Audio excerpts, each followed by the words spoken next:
Hello again, ladies and gentlemen of the interwebs.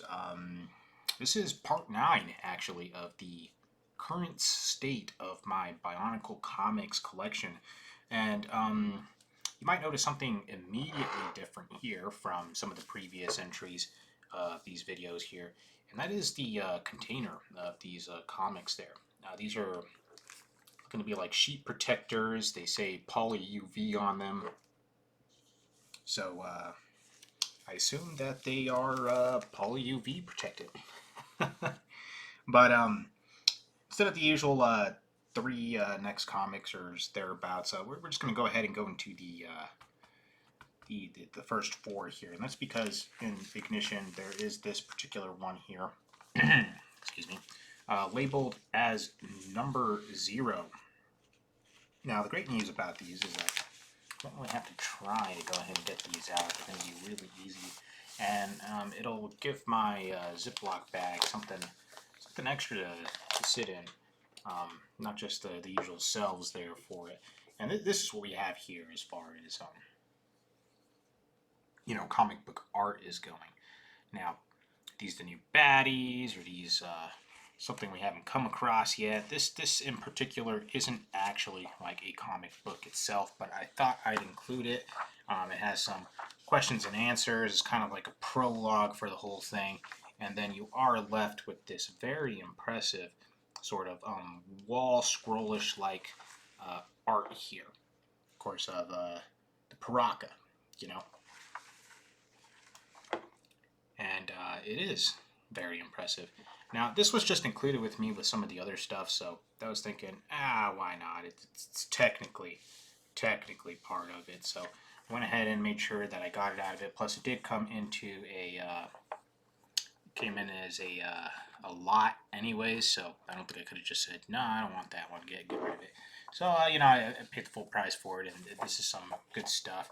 And we do have some more Paraka here displayed in the rear. You could even get a little picture of there's a Voya Nui, right there is the island piece for the new Bionicle that they're trying to get together here for us. Now, something else that is interesting, not sure if I realized it in the last comics either or pointed it out there for us, but the DC comic logo has definitely changed. It's no longer with the stars, going around or circumnavigating the DC portion there for us. Starting to come up with a new standard to where the Legos come from.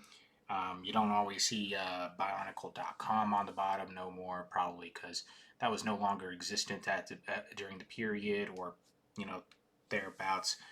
The Unity Duty Destiny sign, the symbol of Hamada Nui himself, is still present on a lot of these for you, and you can see them on some of the other ones as well. So I figured, since it is a cover art, it is something that we have here for us, that I might as well just go ahead. The camera doesn't want to focus, it seems.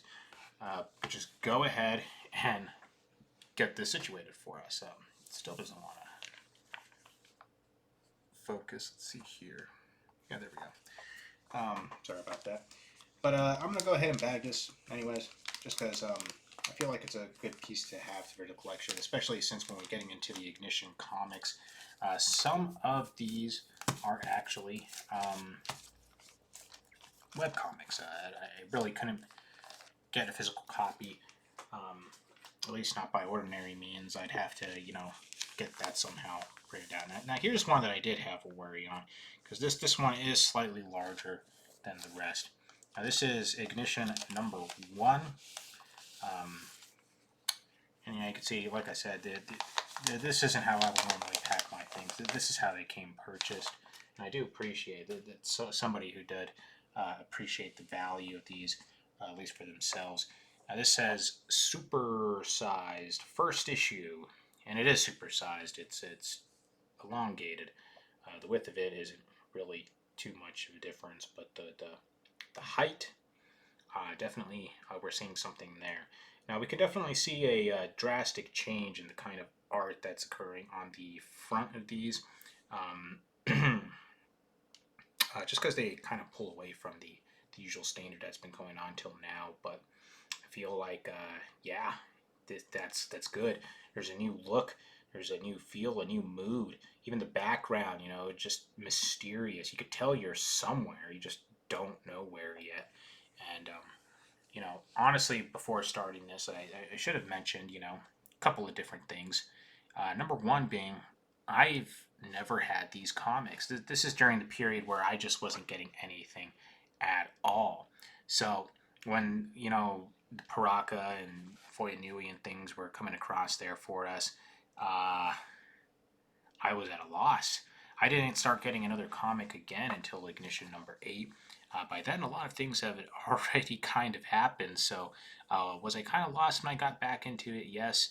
At this point, you know, I could have probably, oh, there's bionicle.com right there. Um, Probably could have gone to, again, yeah, bionicle.com, or, you know, just learned about things over the net there for us. But it was kind of a lost period, a dark age for me when it came to Bionicle, because I couldn't collect any of these in person anymore. But the reason why I thought this one, I was a little worried about this particular issue, is because it is a little elongated. It's the supersized first issue, and you know, as great as that is for a collector, I just wasn't sure if it was actually going to fit inside one of these bags here for me. But let's see here. Maybe it'll fit without issues. And yes, yeah, yes it will. I guess it wasn't that much of a difference in height. I mean, it is only about like a half an inch or something like that, so it actually makes a lot of sense for it not being an issue. But yeah, now it's bagged and boarded. Pretty decent condition all the way around. Maybe I should have displayed that a little bit more there. I've had a break since the last time I was doing some of these there for us, so don't really have the you know, bullet dot list or the bullet point list as to what I should cover as I'm going through a lot of these for us. But that's no worry. Let's go ahead and get into the next one here. Ignition number 2. Now, at this point, it's going back to its standard size there for us. Go ahead and get rid of that. Try to hide some of that glare there for you. So that's what we're looking at. Again, it's still staying with the new mood and everything like that. But a little bit more details in the background. This new place, this new area is starting to come into form, not just inside the comics, but also in the images on the outside. And things, again, are happening. So if we go here, you can also see, boom, another teaser coming up right there for us. And, you know, we do have several things going on there for us. The back cover itself, Brutaka and Axon. Very, very essential, very, very key components of the story going forward. You can get a good combiner off of it. Of course, I'm sure you guys knew that. But yeah, not quite as supersized, not as long, or not as tall as the last issue, but still some good stuff all around either way.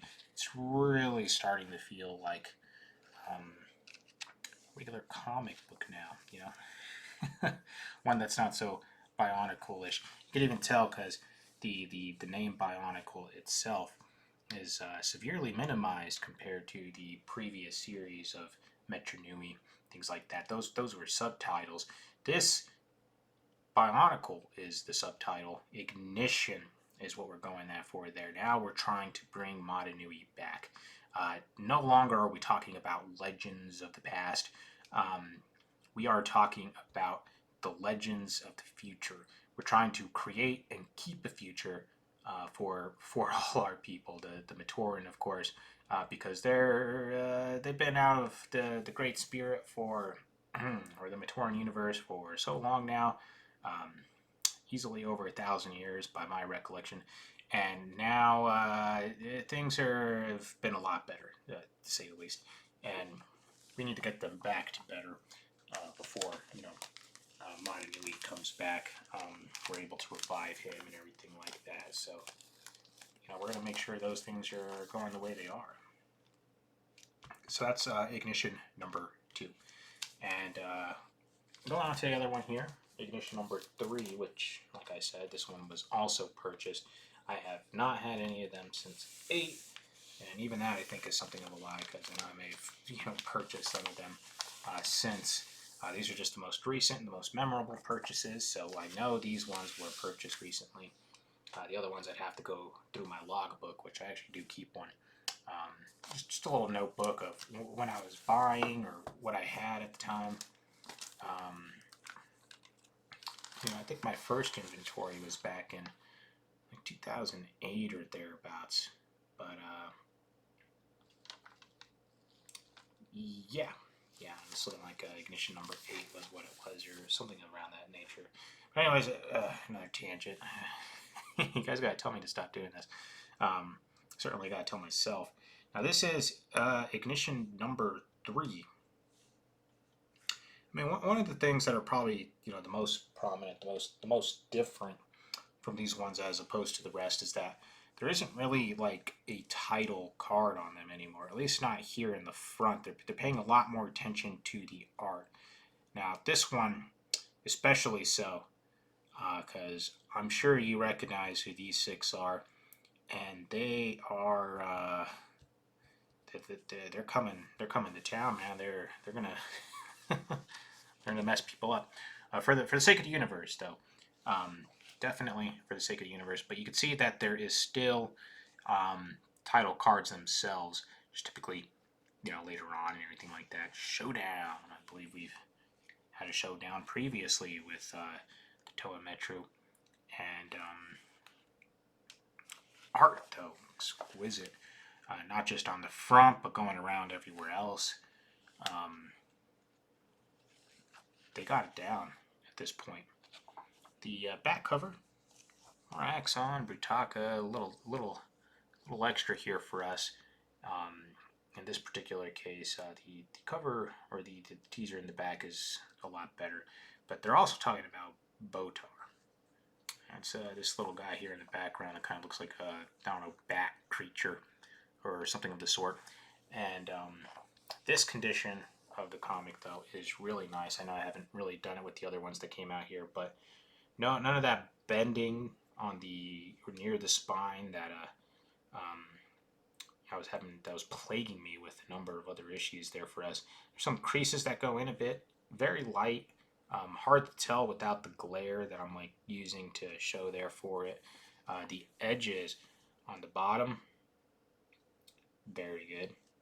Very good. On the sides, same thing. You can't see the pages underneath from the cover, and those corners nice and sharp. Everything is looking good to go on this one. So, like I said, the previous owner, person I bought this from, you could tell he had a very keen interest on these. He already had them covered,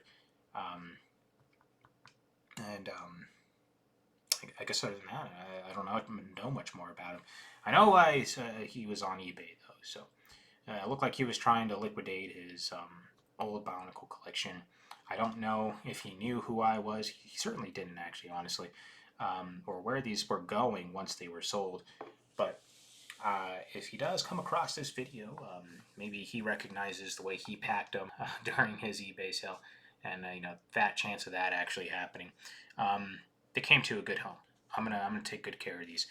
And let me just go ahead and back this guy up. We're starting to come in on time, and I'm kind of surprised I managed to get into on the time. I'm trying to keep them all like about 15 minutes or so long. These little inventory videos. And the reason why I'm surprised is because this wasn't part of it. This wasn't part of my childhood per se. July 2006. There's way too much going on my portion in my family, to really have had time to sit back and enjoy all of this here for us. So I guess the fact that I still had enough to talk about. I mean, clearly these days I know exactly what's going on, but by the time I get into like issue number 8, when it's coming back around to me and stuff like that, I was at a complete loss. I was like, whoa, Jollar is a Toa. What's going on? Battle for the light. I was a little confused, to say the least. And as you can know, I was about 11, about to turn 12 here, I think.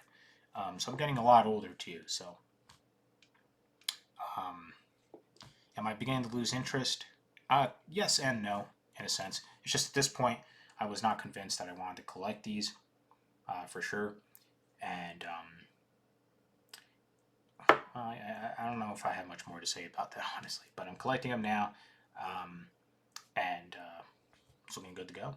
I guess that's time though. It's about 15 minutes or thereabouts. It's probably the only other tangential story that I could tell about my life. And well, why these mean so much to me, even if they weren't a part of me at the time. So until then, I guess that covers up those first 30 sections of this the books. And until then, you guys have yourself a good one. Take care.